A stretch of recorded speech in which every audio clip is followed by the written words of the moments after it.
संविधान बदल देंगे वाली फीलिंग उत्तर प्रदेश में मेरे ख्याल से ज़्यादा रही। जैसे अयोध्या को लेकर लोग कहते हैं कि ऐसा कैसे हो गया, मंदिर बना, उसमें से 5 में से एक हिस्सा अयोध्या का है, सीट तो फैजाबाद है। जितना लोगों ने शोर मचाया कि अयोध्या में कैसे हार गए, तो अब जब आप डेमोग्राफी देखेंगे वहाँ की तो बात समझ में आएगी। जब वो संविधान बदल देंगे वाला मसला जब चला था, ये अयोध्या से शुरू हुआ था ये मसला।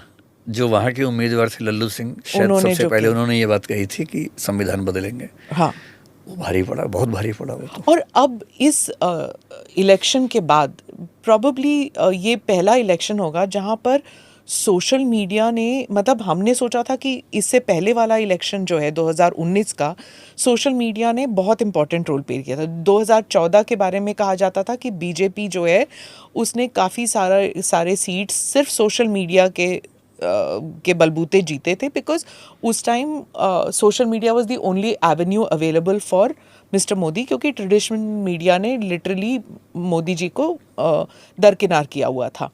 2014 का वो था। 2019 में सोशल मीडिया का बहुत अहम रोल था, लेकिन 2024 में एक अयोध्या फैजाबाद का वहाँ से जो बात चली वो आग की तरह फैली पूरे देश में। So I think social media is something to be watched, कि इतना strong role प्ले कर रहा है। इसके आप क्या देखते हैं कि ये डेंजर है कि ये it needs correction? How are political parties supposed to deal with it? Social media तो फ्यूचर है ही किसी भी सोशल डिस्कोर्स का, पॉलिटिकल डिस्कोर्स का।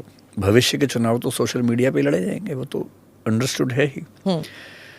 और मीडिया की आज़ादी का मतलब ये है कि अगर कोई फैक्ट्स के साथ छेड़खानी नहीं कर रहा है या उसके इंटेंशन क्रिमिनल नहीं है, तो मीडिया पे उसको बोलने की आज़ादी होनी चाहिए, चाहे वो पक्ष का हो चाहे विपक्ष का हो। इस बार जो संविधान बदल देंगे वाला मतलब नारा कहें, जुमला कहें, बातचीत कहें जो चली, उससे ये मैसेज कन्वे हुआ कि रिजर्वेशन खत्म होगा। हालांकि ये बात शायद थी नहीं, और बीजेपी ने बार बार कही कि ऐसा कुछ नहीं होगा, पर पॉलिटिक्स तो परसेप्शन पे चलती है। अगर एक आम आदमी के मन में ये परसेप्शन बैठ गया कि रिजर्वेशन खत्म कर देंगे लोग, आरक्षण हटा देंगे, संविधान बदल देंगे।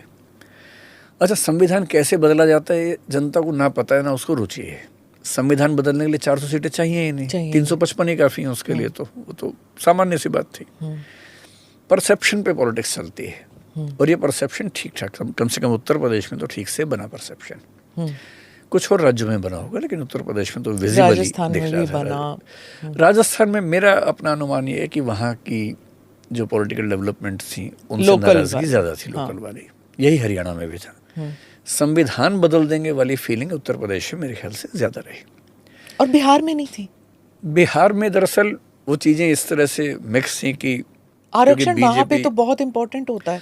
हाँ, लेकिन मतलब लोगों को ये भरोसा है कि नीतीश कुमार है तो आरक्षण पे तो हमला नहीं ही होगा, और यदि सेंटर के साथ कनेक्टेड है तो सेंटर के फंड्स भी मिल जाएंगे, तो मेरे ख्याल से ये भरोसा वहाँ पर काम कर रहा था। अच्छा, उत्तर प्रदेश में वो भरोसा इस बार उतना काम नहीं कर रहा था।